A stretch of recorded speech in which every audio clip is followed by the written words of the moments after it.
അപ്പോ ഇത്ര നേരം നിങ്ങൾ വാണി മാം പറയുന്നതും എങ്ങനെയാണ് ഒരു ഇഗ്നോ എക്സാമിന് വേണ്ടി പ്രിപ്പയർ ചെയ്യേണ്ടത് അല്ലെങ്കിൽ ഇഗ്നോ എക്സാം സ്ട്രക്ചർ എന്താണെന്നുള്ളത് നിങ്ങൾ അറിഞ്ഞു. അതിനോടൊപ്പം തന്നെ സയന്റിഫിക് ആയിട്ട് എങ്ങനെയാണ് ഒരു എക്സാമിന് നിങ്ങൾ സമീപിക്കേണ്ടത് എന്നുള്ളത് അറിഞ്ഞു. ഇനി അടുത്തതായിട്ട് ഞാനിവിടെ നിങ്ങളുടെ മുമ്പിലോട്ട് പറഞ്ഞു തരുന്നത് എങ്ങനെ ടൈം മാനേജ് ചെയ്യാം. കുറഞ്ഞ സമയം നമ്മുടെ മുമ്പിൽ വളരെ കുറച്ച് ദിവസങ്ങളേ ഉള്ളൂ. ആ കുറച്ച് ദിവസങ്ങൾക്കിടയിൽ നിന്നുകൊണ്ട് നിങ്ങൾക്ക് എങ്ങനെ മാക്സിമം പ്രൊഡക്ടിവിറ്റി അല്ലെങ്കിൽ മാക്സിമം ഒരു ഔട്ട്പുട്ട് നിങ്ങളുടെ എക്സാമിൽ നിന്ന് നിങ്ങൾക്ക് ഉണ്ടാക്കിയെടുക്കാം എന്നുള്ളതാണ് ഞാനിവിടെ പറയാൻ പോകുന്നത്. നമുക്കറിയാം ടൈം നമ്മുടെ ജീവിതത്തിൽ വളരെയധികം ക്രൂഷ്യൽ ആയിട്ടൊരു റോള് പാർട്ട് വഹിക്കുന്ന ഒരു എലമെന്റ് ആണ്. നമ്മുടെ ജീവിതത്തിലായാലും അതുപോലെ തന്നെ എക്സാംസ് എല്ലാം ഒരു ടൈം ബൗണ്ട് ആണ്. നമുക്ക് ഇഷ്ടമുള്ള ഒരു സമയത്ത് വന്നൊരു എക്സാം എഴുതാം, ഇഷ്ടമുള്ളപ്പോൾ അവസാനിപ്പിച്ച് പോവാം. അങ്ങനെ ഒരു രീതിയിലല്ല ഒരു എക്സാം കണ്ടക്ട് ചെയ്യുന്നത്. ടൈം എന്ന് പറയുന്നത് വളരെ ഇമ്പോർട്ടന്റ് ആയിട്ടുള്ള ഒരു ക്രൈറ്റീരിയ ആണ്. അതുകൊണ്ട് തന്നെ നിങ്ങൾ എക്സാമിന് പ്രിപ്പറേഷൻ സ്റ്റാർട്ടിങ് ടൈം മുതൽ എക്സാം കഴിയുന്നവരെ നിങ്ങൾ എപ്പോഴും എല്ലാ കാര്യങ്ങളും ടൈം ബൗണ്ട് ആയിട്ട് ചെയ്യാനായിട്ട് ശ്രദ്ധിക്കുക. അപ്പൊ ആദ്യമായിട്ട് തന്നെ എനിക്ക് പറയാനുള്ളത്, എക്സാമിന് മുമ്പ് നിങ്ങൾ പ്രിപ്പറേഷന് വേണ്ടിയിട്ട് ഇരിക്കുന്ന സമയത്ത് നിങ്ങൾ മെയിൻ ആയിട്ട് ഫോക്കസ് ചെയ്യേണ്ടത് നിങ്ങൾക്ക് പഠിക്കാനുള്ള ടോപ്പിക്സിനെ 3 ലെവലിലേക്ക് നിങ്ങൾ ക്ലാസിഫിക്കേഷൻ നടത്തണം. മോസ്റ്റ് ഡിഫിക്കൽട്ട് ആയിട്ടുള്ള പാർട്ടുകൾ ഏതൊക്കെയാണ്, അതായത് നിങ്ങളെ സംബന്ധിച്ച് നിങ്ങൾക്ക് മോസ്റ്റ് ഡിഫിക്കൽട്ട് ആയിട്ടുള്ള ഏരിയാസുകൾ എന്തൊക്കെയാണ്, നെക്സ്റ്റ് നിങ്ങൾക്ക് മോഡറേറ്റ് ആയിട്ട് ഡിഫിക്കൽട്ടി ഉള്ള ഏരിയാസുകൾ എന്തൊക്കെയാണ്, ദെൻ ലോ ഡിഫിക്കൽട്ടി ഉള്ള ഏരിയാസുകൾ. ഇവിടെ നിങ്ങൾ ശ്രദ്ധിക്കേണ്ടത്, നിങ്ങൾ നിങ്ങളുടെ ഒരു എന്താ പറയാ ഡിഫിക്കൽട്ട് ആയിട്ടുള്ള ഏരിയാസുകൾ ചൂസ് ചെയ്യുന്ന ഒരു സമയത്ത് തന്നെ നിങ്ങൾക്കറിയാം നമുക്കിവിടെ ഒരു PYQ അനാലിസിസ് നിങ്ങൾക്ക് അപ്പായിക്കൊണ്ടിരിക്കുന്നുണ്ട്. യൂട്യൂബിൽ നിങ്ങൾക്ക് അപ്പായിക്കൊണ്ടിരിക്കുന്നുണ്ട്. ഓൾറെഡി കഴിഞ്ഞ വർഷങ്ങളിൽ അല്ലെങ്കിൽ കഴിഞ്ഞ സൈക്കിൾസിലൊക്കെ PYQ അനാലിസിസ് ഓൾറെഡി നമ്മൾ കണ്ടക്ട് ചെയ്തിട്ടുണ്ട്. അതിന്റെ ബേസിൽ അവിടെ ഓരോ ബ്ലോക്കിൽ നിന്നും നിങ്ങൾ പോയിട്ട് നിങ്ങൾക്ക് പഠിക്കാനുള്ള സബ്ജക്ട്സുകളിൽ നിന്ന് നിങ്ങൾക്ക് ഓരോ ബ്ലോക്കിലൂടെ നിങ്ങൾ റിവൈസ് ചെയ്തുകൊണ്ട് അവിടെ നിന്ന് നിങ്ങൾ സെലക്ട് ചെയ്യുക. റെക്കറന്റ് ആയിട്ട് ചോദിച്ചിട്ടുള്ള ചോദ്യങ്ങൾ ഏതൊക്കെ ടോപ്പിക്കുകളാണ് വന്നിട്ടുള്ളത്, അതിലേതാണ് കൂടുതൽ നിങ്ങൾക്ക് ഡിഫിക്കൽട്ട് ആയിട്ടുള്ളത്, ലോ ഡിഫിക്കൽട്ട് ആയിട്ടുള്ള ഏരിയ ഏതാണ്, മോഡറേറ്റ് ആയിട്ട് ഡിഫിക്കൽട്ട് ആയിട്ടുള്ള ഏരിയാസുകൾ ഏതൊക്കെയാണ്. ഇങ്ങനെ നോക്കിയിട്ട് നിങ്ങൾ ആദ്യം തന്നെ ഒരു ക്ലാസിഫിക്കേഷൻ, നിങ്ങൾ ഒരു ബുക്കൊക്കെ എടുത്തോളൂ. ഒരു സബ്ജക്ട് പഠിക്കുമ്പോൾ നിങ്ങൾ എന്ത് ചെയ്യുക, ഓരോ ടോപ്പിക്കുകൾ ഒരു സബ്ജക്ട് എടുക്കുന്നു. ഫോർ എക്സാമ്പിൾ ഇപ്പോൾ MBA എന്ന് പറയുന്നതാണെങ്കിൽ ഇപ്പൊ MMBC 001 എന്ന് പറയുന്ന പേപ്പർ എടുക്കുന്നു. ആ സബ്ജക്റ്റിന്റെ PYQ അനാലിസിസിലൂടെ പോകുന്നു. നിങ്ങൾ അതിലോട്ട് വന്നിട്ടുള്ള ടോപ്പിക്കുകളുടെ നിങ്ങൾ ഓരോ ബ്ലോക്ക് ത്രൂ വൈസ് വന്നിട്ടുള്ള ടോപ്പിക്കുകൾ നിങ്ങൾ ലിസ്റ്റ് ഡൗൺ ചെയ്യുന്നു. അതിനുശേഷം നിങ്ങൾ രണ്ടാമതായിട്ട് ഒരു ക്ലാസിഫിക്കേഷൻ നടത്തുക. ഡിഫിക്കൽട്ട് ആയിട്ടുള്ള ടോപ്പിക്കുകൾ ഏതാണ്, നിങ്ങൾക്ക് ഡിഫിക്കൽട്ട് ആയിട്ടുള്ള ടോപ്പിക്കുകൾ ഏതാണ്, മോഡറേറ്റ് ആയിട്ട് ഡിഫിക്കൽട്ട് ആയിട്ടുള്ള ഏരിയാസുകൾ ഏതൊക്കെയാണ്, ലോ ഡിഫിക്കൽട്ട് ആയിട്ടുള്ള ഏരിയാസുകൾ ഏതൊക്കെയാണ്. അതിന്റെ ബേസിൽ വേണം നിങ്ങളുടെ പഠനം സ്റ്റാർട്ട് ചെയ്യാനായിട്ട്. അല്ലാതെ വെറുതെ നിങ്ങൾ ഇരുന്ന് പഠിക്കുകയാണ്, അവിടെ ചിലപ്പോൾ നിങ്ങൾക്ക് അറിയുന്ന ടോപ്പിക്കിന്റെ പുറത്ത് തന്നെ ചിലപ്പോൾ നിങ്ങൾ എന്ത് ചെയ്യും, ഒരുപാട് സമയം നിങ്ങൾ ഇരുന്ന് കളയും. അപ്പൊ അങ്ങനെ ഇല്ലാതിരിക്കാൻ വേണ്ടിയിട്ടാണ് ഇങ്ങനെ ഫോക്കസ് ചെയ്ത് പഠിക്കേണ്ട ഏരിയാസുകൾ മാത്രം സെലക്ട് ചെയ്തുകൊണ്ട് അവിടെ നിങ്ങൾ എന്ത് ചെയ്യുക, നിങ്ങളുടെ ഒരു ഡിഫിക്കൽട്ട് ലെവൽ ബേസ് ചെയ്ത് നിങ്ങൾ എന്ത് ചെയ്യുക, പഠിക്കാനായിട്ടുള്ള സമയം അല്ലെങ്കിൽ പഠിക്കാനായിട്ട് നിങ്ങൾ പ്രയോറിറ്റി ലിസ്റ്റ് നിങ്ങൾ തയ്യാറാക്കണം. പിന്നീട് എനിക്ക് പറയാനായിട്ടുള്ളത്, നേരത്തെ പറഞ്ഞ പോലെ തന്നെ ഹൈ ഡിഫിക്കൽട്ട് ആയിട്ടുള്ള ക്വസ്റ്റ്യൻസ് അല്ലെങ്കിൽ ടോപ്പിക്സിന് നിങ്ങൾ കൂടുതൽ സമയം കൊടുക്കാനായിട്ട് ശ്രദ്ധിക്കുക. ഇവിടെ നിങ്ങളൊരു 80-20 റൂൾ ഉണ്ട്. അതായത് 80% ഓഫ് യുവർ ടൈം അത് നിങ്ങൾ എന്തിനും കൊടുക്കണം, ഡിഫിക്കൽട്ട് ആയിട്ടുള്ള ടോപ്പിക്സിന് കൊടുക്കുക. 20% നിങ്ങൾക്ക് തോന്നുകയാണ് അതിലൂടെ ജസ്റ്റ് എനിക്ക് റഫായിട്ട് പോയാൽ മതി, എനിക്കൊന്ന് ജസ്റ്റ് റിവൈസ് ചെയ്ത് കഴിഞ്ഞാൽ അത് ഓക്കെ ആണെന്ന് തോന്നുകയാണെങ്കിൽ അത് നിങ്ങൾ ജസ്റ്റ് റിവിഷന് വേണ്ടി മാത്രം നിങ്ങൾ എന്ത് ചെയ്യുക, വെക്കുക. അപ്പോൾ നിങ്ങൾ പഠിക്കുന്നതിന് മുമ്പ് തുടക്കത്തിൽ ചെയ്യേണ്ടത്, അതായത് ഇന്ന് മുതൽ നിങ്ങൾ പഠിക്കാൻ ആരംഭിക്കുകയാണെങ്കിൽ നിങ്ങൾ ഇപ്പോഴും ലേറ്റ് അല്ല, ഇനിയും നിങ്ങൾക്ക് എന്താണ് ഇപ്പോഴും നിങ്ങൾക്ക് സ്റ്റാർട്ട് ചെയ്യാം. ഈവൻ അതൊരു ദിവസമാണെങ്കിൽ കൂടെ നിങ്ങൾക്ക് സ്റ്റാർട്ട് ചെയ്യാം. അപ്പൊ ആ സ്റ്റാർട്ട് ചെയ്യുന്ന സമയത്ത് നിങ്ങൾ ചെയ്യേണ്ടത് ഇങ്ങനെ ഒരു പ്രയോറിറ്റി ലിസ്റ്റ് തയ്യാറാക്കിയതിന് ശേഷം മാത്രം നിങ്ങൾ എന്ത് ചെയ്യുക, നിങ്ങൾ പഠിക്കാനായിട്ട് തുടങ്ങുക. ഇനി അടുത്തതായിട്ട് എനിക്ക് പറയാനായിട്ടുള്ളത്, എങ്ങനെയാണ് ഒരു ഡെയിലി നിങ്ങളുടെ പഠനം നിങ്ങൾക്ക് അറേഞ്ച് ചെയ്യാം, ഓർഗനൈസ് ചെയ്യാം എന്നുള്ളതാണ്. അവിടെ നിങ്ങൾ ശ്രദ്ധിക്കേണ്ടത്, നിങ്ങളുടെ ഒരു കേപ്പബിലിറ്റി അതിന്റെ ബേസിൽ നിങ്ങൾ ഒരു ഗോൾ സെറ്റ് ചെയ്യണം. നമ്മൾ how to crack IGNOU exam എന്ന് പറയുന്ന ഒരു വീഡിയോ നമ്മൾ ചെയ്തിരുന്നു. അതിന്റെ വീഡിയോസുകളൊക്കെ പപ്പായിക്കൊണ്ടിരിക്കുന്നുണ്ട്. അവിടെ നമ്മൾ പറയുന്നുണ്ട് എന്താണ്, നമ്മൾ റിയലിസ്റ്റിക് ആയിട്ടുള്ള ഒരു ഗോൾ വെക്കാൻ പറ്റും. ഒരു ക്രിയേറ്റ് എ പ്ലാൻ എന്ന് പറയുന്നുണ്ട്. അവിടെ നിങ്ങളോട് പറയുന്നത് നിങ്ങളൊരു റിയലിസ്റ്റിക് ആയിട്ടുള്ള ഒരു ഗോളാണ് വെക്കേണ്ടത്. വേറൊരു കുട്ടി അല്ലെങ്കിൽ എക്സ് എന്ന് പറയുന്ന ഒരു വ്യക്തി ചിലപ്പോൾ ഒരു ദിവസം 8-10 മണിക്കൂർ ഇരുന്ന് പഠിക്കുന്നുണ്ടാവും. മേ ബി അത് ആ കുട്ടിക്ക് ഓക്കെ ആയിരിക്കാം. പക്ഷെ നിങ്ങളെ കൊണ്ട് ചിലപ്പോൾ ഒരു സ്റ്റാർട്ടിംഗ് സ്റ്റേജിൽ അതിന് ചിലപ്പോൾ പോസിബിൾ ആവില്ല. അപ്പൊ നിങ്ങളുടെ ഒരു കേപ്പബിലിറ്റിയുടെ ബേസിൽ വേണം നിങ്ങൾ എന്ത് ചെയ്യാനായിട്ട്, ഒരു ദിവസം നിങ്ങൾക്ക് പഠിക്കാനുള്ള ടൈം നിങ്ങൾ അറേഞ്ച് ചെയ്യാൻ. അപ്പൊ ഇവിടെ ഒരു റൂൾ പ്രകാരം നമ്മൾ പറയുന്നത് ഒരു ദിവസം ഒരു മിനിമം 6 hours എങ്കിലും നിങ്ങൾ പഠിക്കാൻ വേണ്ടി കണ്ടെത്തുക. പക്ഷെ ഒരിക്കലും ടെൻസ്ഡ് ആവരുത്. എനിക്ക് 6 hours ആവുന്നില്ല, ഞാൻ പെട്ടെന്ന് എനിക്ക് ടയേർഡ് ആയി പോകുന്നു, എനിക്ക് കോൺസെൻട്രേഷൻ കിട്ടുന്നില്ലെങ്കിൽ എവിടെ വെച്ചിട്ടാണോ നിങ്ങളുടെ കോൺസെൻട്രേഷൻ ബ്രേക്ക് ആയി പോകുന്നത് അവിടെ വെച്ച് നിങ്ങൾ സ്റ്റോപ്പ് ചെയ്യുക. പിന്നീട് നിങ്ങൾ ഒരു ബ്രേക്ക് എടുത്തതിന് ശേഷം മാത്രം നിങ്ങൾ എന്ത് ചെയ്യുക, പഠനത്തിലോട്ട് തിരിച്ചു വരിക. അപ്പൊ ഈ 6 to 8 hours നിങ്ങൾ മിനിമം മാറ്റി വെക്കുക. ഇത് അറ്റ സ്ട്രെച്ച് ഇരുന്നിട്ട് ഒരിക്കലും നിങ്ങൾ പഠിക്കരുത്. അങ്ങനെ നമുക്കറിയാം ഒരു ഹ്യൂമൻ ബീയിങ്ങിനെ ഒരു മാക്സിമം ഒരു ഹാഫ് ആൻ അവർ ഒക്കെ കോൺസെൻട്രേറ്റ് ചെയ്തിട്ട് ഒരു ടോപ്പിക്കിനെ കുറിച്ച് നോക്കാനായിട്ട് സാധിക്കുള്ളൂ. മാക്സിമം ആണ് അത് ആ ടൈം. ഒരു 25 minutes ഒക്കെ കഴിയുമ്പോൾ ആളുടെ മൈൻഡ് ഡീവിയേറ്റ് ആയി പോവും. അപ്പൊ ആയതിനാൽ തന്നെ നിങ്ങൾ എന്ത് ചെയ്യുക, ഒരു ഒരു 30 minutes നിങ്ങൾ വെച്ചിട്ട് ഈ 6 hours ബ്രേക്ക് ചെയ്യുക. ഇപ്പോ ഇതിൽ ഒരുപാട് പേര് വർക്ക് ചെയ്യുന്നവരൊക്കെ ഉണ്ട്. അവർക്ക് മേ ബി ദിവസം 6 to 8 hours may be possible ആവില്ല. അതുകൊണ്ടാണ് ഞാൻ പറയുന്നത് നിങ്ങൾ ടെൻസ്ഡ് ആവരുത്. നിങ്ങൾക്ക് കിട്ടുന്നത് 1 മണിക്കൂറാണെങ്കിലും ആ 1 മണിക്കൂർ നല്ല രീതിയിൽ ഉപയോഗിച്ച് കഴിഞ്ഞാൽ നല്ല എന്താ പറയാ, നിങ്ങൾക്ക് നല്ല പ്രൊഡക്റ്റീവ് ആയിട്ട് നിങ്ങളുടെ എക്സാം അറ്റൻഡ് ചെയ്യാനായിട്ട് സാധിക്കും. അപ്പൊ അതുകൊണ്ട് തന്നെയാണ് നമ്മൾ പറയുന്നത് PYQ അനാലിസിസിലൂടെ പോയി നോക്കിയതിന് ശേഷം ഡിഫിക്കൽട്ട് ആയിട്ടുള്ള പാർട്ടുകളിലോട്ട് കൂടുതൽ സമയം സ്പെൻഡ് ചെയ്യാൻ. അപ്പൊ അനാവശ്യമായിട്ട് നിങ്ങൾക്ക് നിങ്ങളുടെ സമയം കളയേണ്ടി വരുന്നില്ല. അപ്പോൾ ഈ പഠിക്കാതിരിക്കുമ്പോൾ നിങ്ങൾ ശ്രദ്ധിക്കേണ്ടത് മോർണിംഗിൽ നിങ്ങൾ പുതിയ പുതിയ കാര്യങ്ങൾ പഠിക്കുക, പുതിയ കോൺസെപ്റ്റുകൾ പഠിക്കുക. കാരണം ആ സമയത്ത് നിങ്ങളുടെ ബ്രെയിൻ കൂടുതൽ ആക്റ്റീവ് ആണ്. നിങ്ങൾ ആക്റ്റീവ് ആയിട്ടിരിക്കുന്ന പോലെ തന്നെ നിങ്ങളുടെ ബ്രെയിനും ആക്റ്റീവ് ആണ്. ആ ബ്രെയിൻ പുതിയ പുതിയ കാര്യങ്ങൾ കേൾക്കാനായിട്ട് ഉൾക്കൊള്ളാനായിട്ട് തയ്യാറായിരിക്കുകയാണ്. അപ്പൊ ആ സമയത്ത് നിങ്ങൾ പുതിയ പുതിയ കോൺസെപ്റ്റുകൾ പഠിക്കുക. നമ്മള് അപ്പൊ ഓട്ടോമാറ്റിക്കലി എന്താണ്, നമ്മളും ഫ്രഷ് ആണ്, നമ്മുടെ ബ്രെയിനും ഫ്രഷ് ആണ്. അങ്ങനെ ആവുമ്പോൾ ഈ പഠിക്കുന്ന കാര്യങ്ങൾ നമ്മുടെ മനസ്സിലും അതുപോലെ തന്നെ നമ്മുടെ ബ്രെയിനിലും അത് സ്ട്രൈക്ക് ആയിരിക്കും. പിന്നീട് ഒരു ഉച്ച സമയമൊക്കെ ആണെങ്കിൽ നിങ്ങൾ എന്ത് ചെയ്യുക, ന്യൂമറിക്കൽ പ്രോബ്ലംസുകളൊക്കെ ഉള്ള പേപ്പേഴ്സ് ഒക്കെ ഉണ്ടാവും, അത് നിങ്ങൾ വർക്ക്ഔട്ട് ചെയ്യുക. കാരണം അപ്പൊ നമ്മുടെ മൈൻഡ് അല്ലെങ്കിൽ ബ്രെയിൻ ഒരു സ്ലീപ്പിംഗ് മോഡിലോട്ട് പോകുന്ന സമയമാണ്. അപ്പൊ ആ ആളെ നമുക്കൊന്നൊരു ഉഷാറാക്കി എടുക്കണം. ആ ഉഷാറാക്കി എടുക്കാൻ നമ്മൾ എന്ത് ചെയ്യണം, കുറച്ചൊരു ടാസ്ക് കൊടുക്കുക. കാലത്ത് കുറച്ച് ആൾ പുതിയ പുതിയ കാര്യങ്ങളൊക്കെ പഠിച്ചു, ഇനി ആൾക്ക് എന്ത് ചെയ്യണം, ആൾക്ക് നമ്മൾ കുറച്ച് പ്രോബ്ലംസുകൾ ഇട്ട് കൊടുക്കുക. ആള് വർക്ക്ഔട്ട് ചെയ്യട്ടെ, ആളൊന്ന് ഉഷാറാവട്ടെ. ഇനി ഒരു ഈവനിങ് ടൈം ആവുമ്പോൾ നിങ്ങൾ പുതിയ കാര്യങ്ങളിലേക്കൊന്നും പോകണ്ട. നിങ്ങൾക്ക് വർക്ക് ചെയ്തതിന്റെ ടെൻഷൻ ഉണ്ടാവാം, വീട്ടിലെ കാര്യങ്ങൾ കഴിഞ്ഞതിന്റെ ടെൻഷൻ ഉണ്ടാവാം. ഇവിടെ നിങ്ങൾ ചെയ്യേണ്ടത് ഇതുവരെ കാലത്ത് ഉച്ചയ്ക്ക് അല്ലെങ്കിൽ തലേദിവസം പഠിച്ചിട്ടുള്ള കാര്യങ്ങളൊക്കെ റിവൈസ് ചെയ്യുക. പിന്നെ എനിക്ക് പറയാനായിട്ടുള്ളത്, നിങ്ങൾ ഒരു യൂണിറ്റ് കഴിഞ്ഞു അല്ലെങ്കിൽ ഒരു ടോപ്പിക് കഴിഞ്ഞു, അത് കഴിഞ്ഞതിന് ശേഷം നെക്സ്റ്റ് ടോപ്പിക്കിലേക്ക് പോകുന്നതിന് മുമ്പ് കഴിഞ്ഞു പോയിട്ടുള്ള ടോപ്പിക്കുകൾ റിവൈസ് ചെയ്യുക. കാരണം പല കുട്ടികൾക്കും വേറെ ടോപ്പിക് പഠിക്കാതിരിക്കുമ്പോൾ അവരുടെ മൈൻഡിൽ എന്ത് വരും, അയ്യോ ഞാൻ മുമ്പ് പഠിച്ചത് എനിക്ക് ഓർമ്മ കിട്ടുന്നില്ല, അത് എന്റെ മൈൻഡിൽ. അപ്പൊ ഇത് പഠിക്കുന്നതിന്റെ കൂടെ ആ ഒരു ചിന്തയാണ് പോകുന്നത്. അപ്പൊ ഇവിടുത്തെ പഠനം നടക്കുന്നില്ല. വെറുതെ വായിക്കുന്നു മാത്രമേ ഉള്ളൂ. പക്ഷെ മൈൻഡിൽ മുഴുവൻ അയ്യോ ഞാൻ ഇന്നലെ പഠിച്ചത് എന്തായിരുന്നു, ഞാൻ അരമണിക്കൂർ മുമ്പ് നോക്കിയത് എന്തായിരുന്നു, ഈ ഒരു ചിന്തയാണ് പോകുന്നത്. അപ്പൊ നിങ്ങൾക്ക് അങ്ങനെ വന്നു കഴിഞ്ഞാൽ ഇപ്പൊ നിങ്ങൾ എന്താണോ പഠിക്കുന്നത് അത് സ്റ്റോപ്പ് ചെയ്തതിന് ശേഷം നിങ്ങളുടെ മൈൻഡ് എവിടെയാണുള്ളത്, ആ മൈൻഡ് എവിടെയാണോ നിങ്ങളുടെ മൈൻഡ് ഒരു ക്വസ്റ്റ്യൻ മാർക്കായി നിൽക്കുന്നത് അവിടെ പോയി നിങ്ങൾ അതൊന്ന് നോക്കിയിട്ട് വരിക. അപ്പൊ നിങ്ങളുടെ മൈൻഡിന് ചെറിയൊരു ആശ്വാസം കിട്ടും. അത് കഴിഞ്ഞതിന് ശേഷം മാത്രം ഈ ഒരു പുതിയ ടോപ്പിക്ക് നിങ്ങൾ രണ്ടാമത് പഠിക്കാനായിട്ട് ഇരിക്കുക. ക്ലിയർ ആവുന്നുണ്ടല്ലോ അല്ലെ?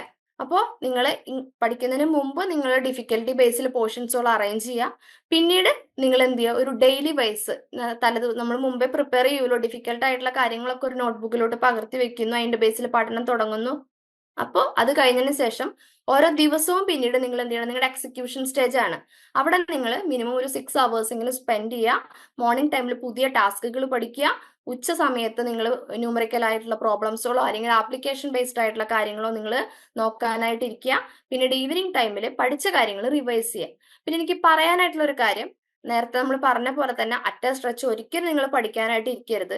നിങ്ങൾ ചിലപ്പോൾ ഒത്തിരി പഠിച്ചിട്ടുണ്ടായിരിക്കാം, നിങ്ങൾ ഒത്തിരി കോൺഫിഡന്റ് ആയിരിക്കാം എക്സാം എഴുതാനൊക്കെ.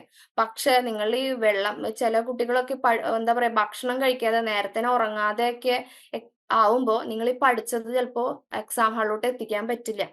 നിങ്ങൾ പെട്ടെന്ന് ടയേർഡായി പോകും. അപ്പൊ നിങ്ങളുടെ മെന്റൽ ഹെൽത്തും ഫിസിക്കൽ ഹെൽത്തും ഒരുപാട് ഇമ്പോർട്ടന്റ് ആണ്. അപ്പൊ ഇതിന് പ്രാധാന്യം കൊടുത്തിട്ട് വേണം നിങ്ങൾ പഠിക്കാനായിട്ട് ഇരിക്കാൻ. നല്ലപോലെ വെള്ളം കുടിക്കുക, ഹൈഡ്രേറ്റഡ് ആയിട്ടിരിക്കുക, ന്യൂട്രീഷ്യസ് ആയുള്ള ഭക്ഷണം കഴിക്കുക, 8 hours ഉറക്കം നിങ്ങൾ ഉണ്ടെന്നുള്ളത് ഉറപ്പുവരുത്തുക. ഇതൊക്കെ കഴിഞ്ഞിട്ടുള്ള പഠനം മതി. കാരണം എഴുതാൻ പോവാനായിട്ട് നിങ്ങൾക്ക് ഹെൽത്ത് വേണം. നിങ്ങൾ മെന്റലി ഫിറ്റ് ആയിരിക്കണം. അത് കാരണം കൊണ്ട് അതിനുള്ളൊരു സ്പേസ് കൊടുത്തതിന് ശേഷം മാത്രം നിങ്ങൾ എന്ത് ചെയ്യുക, പഠിക്കുക. പിന്നെ നിങ്ങൾക്ക് എന്താ പറയുക, കോൺസെൻട്രേഷൻ പോകുന്നു, ഡീവിയേറ്റ് ചെയ്ത് പോകുന്നുണ്ടെങ്കിൽ നിങ്ങൾക്ക് നിങ്ങൾ ഇഷ്ടപ്പെടുന്ന ആക്ടിവിറ്റീസിലോട്ട് ഇൻവോൾവ് ചെയ്തുകൊണ്ട് ബ്രേക്ക് എടുക്കാനായിട്ട് ശ്രമിക്കുക. ആ ബ്രേക്ക് എടുക്കുന്നതിനും പക്ഷെ നിങ്ങൾ അവിടെ എന്ത് വേണം, ഒരു സമയം ഫിക്സ് ചെയ്യണം. ഇത്ര സമയമാണ് എനിക്ക് ബ്രേക്ക് എന്ന് പറഞ്ഞിട്ട് നിങ്ങൾ എന്ത് ചെയ്യണം, മാറ്റി വെക്കണം. അപ്പൊ നിങ്ങൾക്ക് ഇഷ്ടപ്പെടുന്ന കാര്യങ്ങളിൽ ഏർപ്പെടുക, നിങ്ങൾക്ക് ഇഷ്ടപ്പെടുന്ന വ്യക്തികളോട് സംസാരിക്കുക. എന്നിട്ട് അത് കഴിഞ്ഞതിന് ശേഷം മാത്രം നിങ്ങൾ എന്ത് ചെയ്യുക, പഠനത്തിലോട്ട് നിങ്ങൾ തിരിച്ചു വരാനായിട്ട് നോക്കുക. അതുപോലെ ഓരോ ദിവസവും കഴിയുമ്പോഴും നിങ്ങൾ നിങ്ങളുടെ പെർഫോമൻസ് ട്രാക്ക് ചെയ്യാനായിട്ട് ശ്രദ്ധിക്കണം. അതുകൊണ്ടാണ് നമ്മൾ ഒരു പ്ലാൻ സെറ്റ് ചെയ്യാൻ പറയുന്നത്. ഒരു പ്ലാനിങ് ഉണ്ട്, എനിക്ക് ഈ ദിവസം ഇത്രയും പോർഷൻസ് കംപ്ലീറ്റ് ചെയ്യണമെന്ന് നിങ്ങൾ മുമ്പേ പ്ലാൻ ചെയ്തിട്ട് വെച്ചിട്ടുണ്ടെങ്കിൽ നിങ്ങൾക്ക് ആ ദിവസം അവസാനമാകുമ്പോൾ നിങ്ങൾക്ക് നിങ്ങളുടെ പെർഫോമൻസ് ട്രാക്ക് ചെയ്യാം. ഞാൻ ഇന്ന് ഈ ബ്ലോക്കിലെ 4 ടോപ്പിക്സുകളാണ് കവർ ചെയ്യാന്ന് വിചാരിച്ചിട്ടുണ്ടായിരുന്നത്. അപ്പൊ വൈകുന്നേരം ആകുമ്പോൾ അല്ലെങ്കിൽ നെക്സ്റ്റ് ഡേ ഏർലി മോർണിംഗ് ആകുമ്പോൾ നിങ്ങൾ നോക്കുക, ഈ 4 ടോപ്പിക്സുകൾ എനിക്ക് കവർ ചെയ്യാനായോ? ആയിട്ടില്ലെങ്കിൽ നിങ്ങൾ അവിടെ നോക്കണം അതിന്റെ റീസൺ എന്തായിരുന്നു. ആ റീസൺ കണ്ടുപിടിച്ചുകൊണ്ട് ആ റീസണുള്ള കാരണം, ആ റീസൺ എന്തുകൊണ്ടായിരുന്നു എങ്കിൽ ആ റീസൺ നെക്സ്റ്റ് ഡേയിലേക്ക് നിങ്ങൾ കുറച്ച് കൊണ്ടുവരണം. കാരണം ഡേ ബൈ ഡേ നിങ്ങൾ ഇംപ്രൂവ് ചെയ്തുകൊണ്ടിരിക്കണം. അതിന് വേണ്ടിയിട്ടാണ് ഒരു പ്ലാൻ സെറ്റ് ചെയ്യാൻ പറയുന്നത്. ഒരു പ്ലാനിങ് സെറ്റ് ചെയ്തിട്ടുണ്ടെങ്കിൽ നിങ്ങൾക്ക് നിങ്ങളുടെ ആക്ച്വൽ പെർഫോമൻസ്, നിങ്ങൾ എങ്ങനെയാണോ ഇപ്പൊ പെർഫോം ചെയ്യുന്നത്, ആ നിങ്ങളുടെ സ്റ്റാൻഡേർഡ് പെർഫോമൻസ് ആയിട്ട്, അത് നിങ്ങൾ ഇത്രയും പോർഷൻസ് കംപ്ലീറ്റ് ചെയ്യാമെന്ന് വിചാരിച്ചിട്ടുണ്ടെങ്കിൽ അതുമായിട്ട് നിങ്ങൾക്ക് കമ്പയർ ചെയ്യാൻ പറ്റും. അങ്ങനെ കമ്പയർ ചെയ്യുന്നുണ്ടെങ്കിൽ നിങ്ങൾ വിചാരിച്ച രീതിയിൽ നിങ്ങൾക്ക് പെർഫോം ചെയ്യാനായിട്ട് സാധിച്ചില്ലെങ്കിൽ ആ ഡീവിയേഷൻ എവിടെയാണ് എന്ന് അറിഞ്ഞതിന് ശേഷം നിങ്ങൾക്ക് നെക്സ്റ്റ് ഡേ നിങ്ങൾക്ക് അത് ഇമ്പ്രൂവ് ചെയ്യാൻ പറ്റും. അപ്പൊ നിങ്ങൾ എല്ലാവരും ചെയ്യേണ്ടത് ഓരോ ദിവസത്തേക്ക് നിങ്ങളൊരു ടാസ്ക് നിങ്ങൾ വെച്ചിരിക്കണം. അല്ലാതെ ഇന്നിത് പഠിക്കാം, അത് കഴിയുന്നിടത്തോളം കഴിയട്ടെ, അങ്ങനെ ഒരു ആറ്റിറ്റ്യൂഡ് നിങ്ങൾ പാടില്ല. ഇന്ന് ഞാൻ ഇത്രയും 4 ക്വസ്റ്റ്യൻസോളാണ്, അല്ലെങ്കിൽ ഈ ബ്ലോക്കിൽ നിന്ന് PYQ അനാലിസിസ് നോക്കിയപ്പോൾ 4 ക്വസ്റ്റ്യൻസോളാണ് ചോദിച്ചിട്ടുള്ളത്. ഈ 4 ക്വസ്റ്റ്യൻസോളാണ് ഞാൻ നോക്കണ്ടെങ്കിൽ ആ 4 ക്വസ്റ്റ്യൻസോളാണ് നിങ്ങളുടെ അന്നത്തെ ദിവസത്തെ ലക്ഷ്യം, നിങ്ങളുടെ ഗോൾ എന്ന് പറയുന്നത്. ആ ഗോളിലോട്ട് നിങ്ങൾക്ക് എത്താനായിട്ട് സാധിച്ചോ? സാധിച്ചില്ലെങ്കിൽ എന്തുകൊണ്ടാണ് എനിക്ക് സാധിക്കാഞ്ഞത്? നെക്സ്റ്റ് ഡേ എനിക്ക് അത് ഓവർകം ചെയ്യാൻ എന്തൊക്കെ കാര്യങ്ങൾ ചെയ്യാൻ പറ്റും, ഇതൊക്കെ നിങ്ങൾ നോക്കണം. അങ്ങനെ ഡേ ബൈ ഡേ നിങ്ങൾ എന്ത് ചെയ്യണം, ഇംപ്രൂവ് ചെയ്യണം. അവസാനം ഈ ഇംപ്രൂവ്മെന്റ് നിങ്ങളുടെ മാർക്കിലും നിങ്ങൾക്ക് ഉണ്ടാക്കിയെടുക്കാനായിട്ട് സാധിക്കണം. അപ്പൊ ആയതിനാൽ എന്താണ്, നല്ലൊരു ലക്ഷ്യത്തോട് കൂടിയിട്ട് റിയലിസ്റ്റിക് ആയിട്ടുള്ള ഗോൾ വെക്കുക. നിങ്ങൾക്ക് നിങ്ങളുടെ പൊട്ടൻഷ്യൽ വെച്ചിട്ട് നിങ്ങൾക്ക് എങ്ങനെ ഒരു ഗോൾ സെറ്റ് ചെയ്യാം, ആ രീതിയിൽ വേണം നിങ്ങൾ ചെയ്യാനായിട്ട്. ഒരിക്കലും ഒരു കമ്പാരിസന് വേണ്ടിയിട്ട് നിങ്ങൾ പോവരുത്. നിങ്ങൾ ഓരോ ദിവസവും നിങ്ങളെ ഇമ്പ്രൂവ് ചെയ്തുകൊണ്ടിരിക്കുക. വേറൊരു വ്യക്തിക്ക് വേണ്ടിയിട്ട് നിങ്ങൾ അല്ലെങ്കിൽ അയാളുടെ ഒപ്പം എത്താൻ വേണ്ടി ചെയ്യരുത്. നിങ്ങൾക്ക് ഇമ്പ്രൂവ്മെന്റ് ഉണ്ടോ എന്നുള്ളത് നിങ്ങൾ എന്ത് ചെയ്യണം, ഉറപ്പുവരുത്തണം. ഇനി നമുക്ക്, അപ്പൊ നമ്മൾ പ്രിപ്പറേഷൻ സ്റ്റേജ് കഴിഞ്ഞു, ഇനി നമുക്ക് എക്സാം ഹാളിലോട്ട് എത്തുന്ന കാര്യം നോക്കാം. ഈ എക്സാം ഹാളിലോട്ട് എത്തുമ്പോൾ അവിടെയും സമയത്തിന് ഭയങ്കര പ്രാധാന്യമുണ്ട്. എക്സാം ഹാളിൽ എത്തിയതിനു ശേഷം മാത്രമല്ല കേട്ടോ, എക്സാമിന് നിങ്ങൾ വീട്ടിൽ നിന്ന് പുറപ്പെടുന്ന സമയം മുതൽ അല്ലെങ്കിൽ ഹാളിൽ എത്തുന്ന ആ സ്റ്റേജ് വരെ നിങ്ങൾക്ക് എന്താ, അപ്പം മുതൽ എന്താണ്, ടൈം ഭയങ്കര ഇമ്പോർട്ടന്റ് ആയിട്ടുള്ള റോള് വഹിക്കുന്നുണ്ട്. നിങ്ങൾ വീട്ടിൽ നിന്ന് നേരം വൈകി എത്തി ആക്കി കഴിഞ്ഞാൽ എന്താവും, എക്സാം നിങ്ങൾക്ക് പ്രോപ്പർ ആയിട്ട് എഴുതാൻ പറ്റില്ല. നിങ്ങളുടെ മൈൻഡിൽ മുഴുവൻ നിങ്ങൾ ചിലപ്പോൾ ഭയങ്കര ഷിവറിങ് ആവും, നിങ്ങൾക്ക് ഒന്നും ചിന്തിക്കാൻ പറ്റാത്തൊരു സ്റ്റേജ് ആയി പോവും.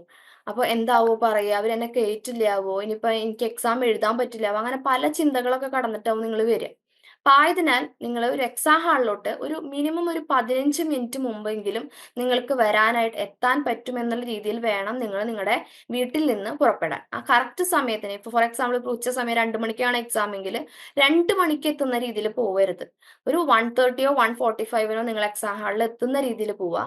ചെന്ന് കഴിഞ്ഞാൽ വെറുതെ അവിടെ ഇവിടെയും കറങ്ങി തിരിയാതെ ചെല്ലുക. എവിടെയാണ് നിങ്ങളുടെ എക്സാം ഹാൾ എന്നുള്ളത് ഉറപ്പുവരുത്തുക.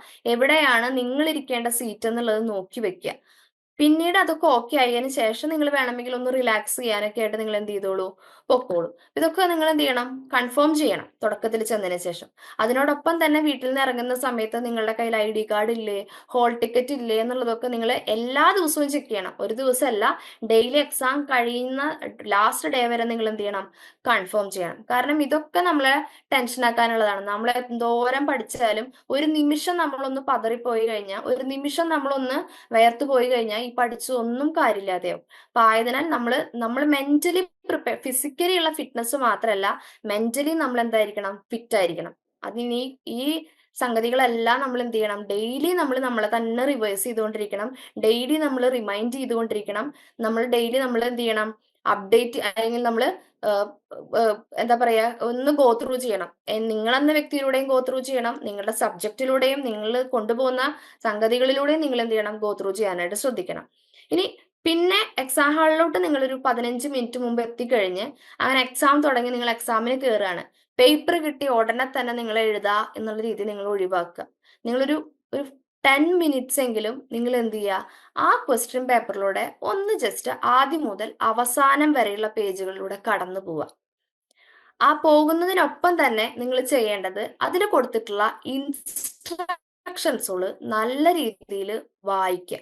ചിലപ്പോൾ answer any 3 from the following, ചിലപ്പോൾ ആൻസർ എനി 4 ആയിരിക്കാം. പക്ഷെ നിങ്ങൾ ചിലപ്പോൾ നിങ്ങളുടെ പഴയുള്ള ക്വസ്റ്റ്യൻ പേപ്പറിൽ 3 ആയിരുന്നു കണ്ടിട്ടുണ്ടായിരുന്നത്. അപ്പൊ നിങ്ങൾ ആ ഓർമ്മയിൽ എന്ത് ചെയ്യും, 3 തന്നെ എന്നുള്ള രീതിയിൽ എഴുതും. പക്ഷെ ചിലപ്പോൾ ക്വസ്റ്റ്യൻ പേപ്പറിൽ എന്തായിരിക്കും, ഏതെങ്കിലും 4 ക്വസ്റ്റ്യൻ എഴുതാനാവും പറഞ്ഞിട്ടുണ്ടാവുക.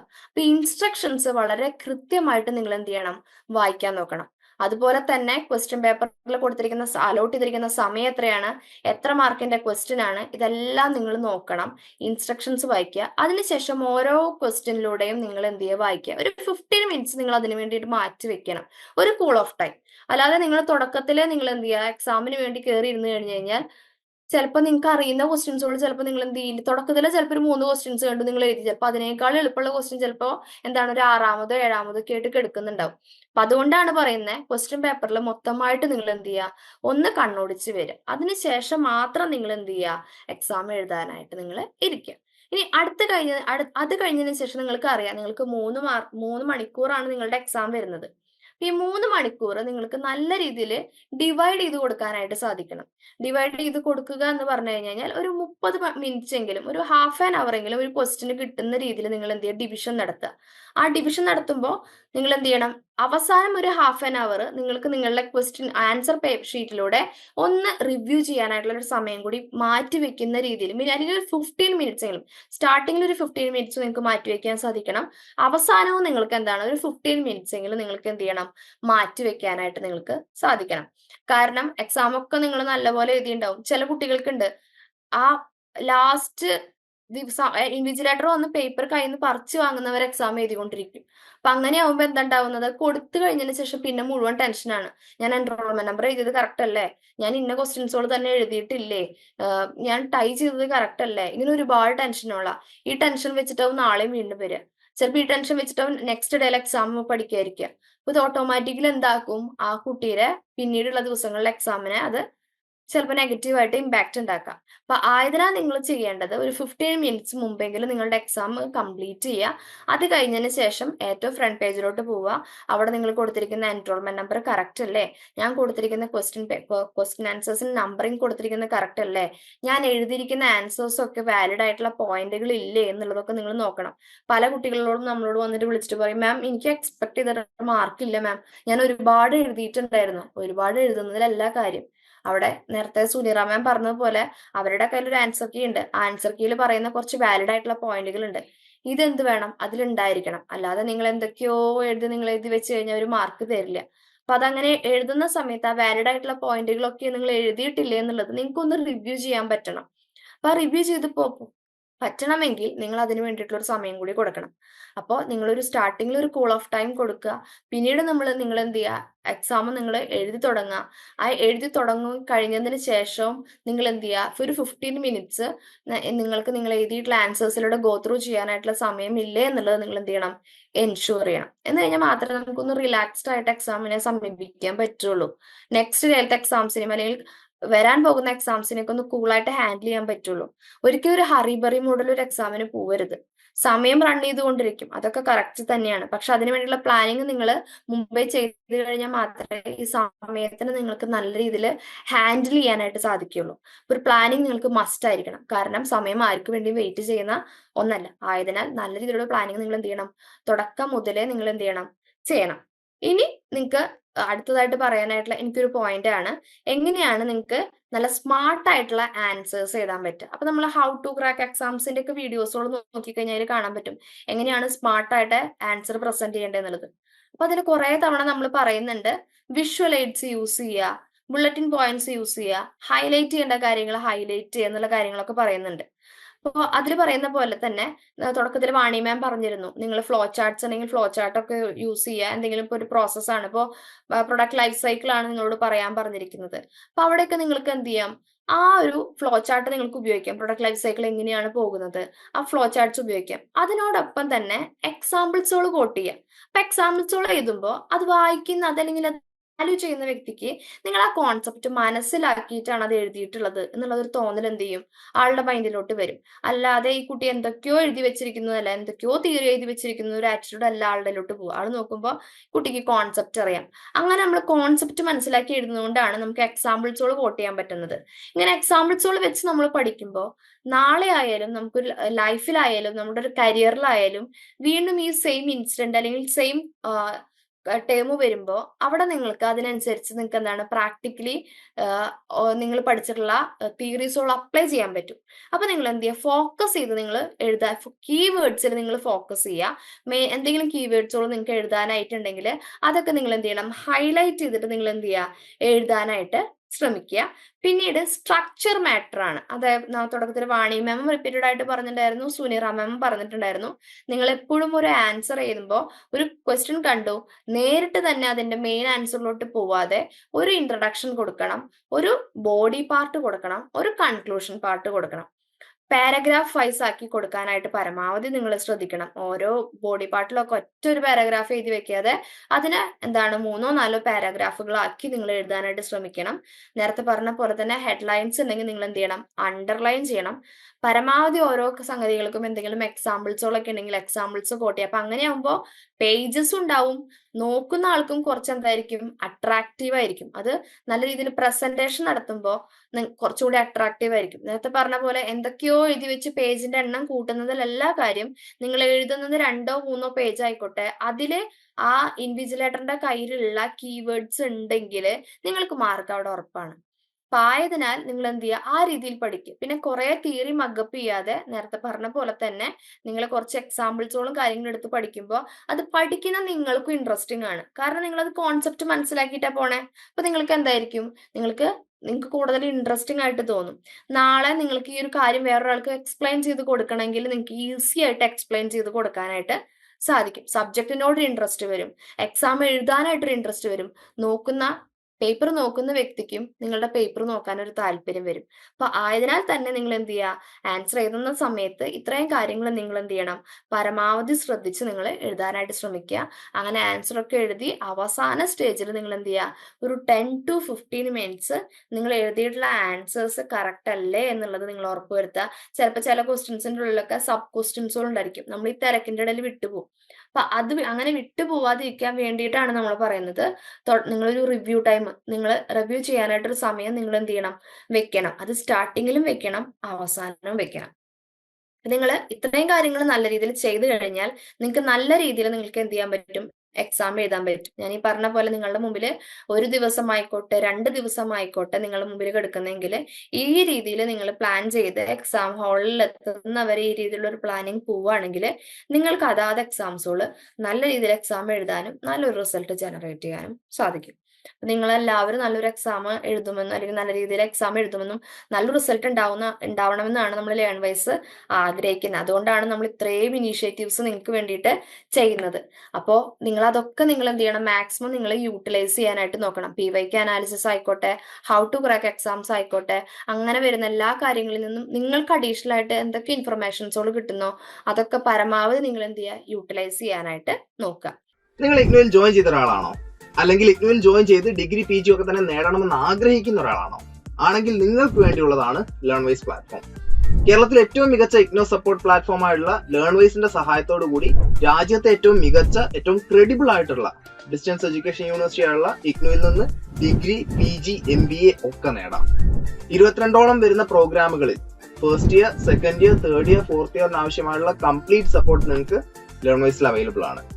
കൃത്യമായ മെന്റർഷിപ്പോടുകൂടി കോംപ്രിഹെൻസീവ് ആയ ഒരു ഡിഗ്നിഫൈഡ് ലേണിംഗ് എക്സ്പീരിയൻസ് ഉറപ്പാക്കുന്ന ലേൺവൈസിന്റെ സവിശേഷതകൾ നിങ്ങൾക്കൂടെ കാണാൻ സാധിക്കും.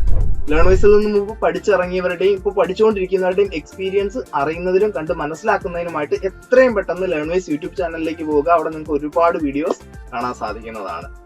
ഇനി ഒട്ടും സമയം കളയണ്ട, എത്രയും പെട്ടെന്ന് താഴെ കാണുന്ന നമ്പറിൽ ലേൺ വൈസിനെ പറ്റി കൂടുതൽ അറിയുന്നതിനായി വാട്സാപ്പ് വഴിയോ കോൾ വഴിയോ നിങ്ങൾക്ക് ബന്ധപ്പെടാവുന്നതാണ്.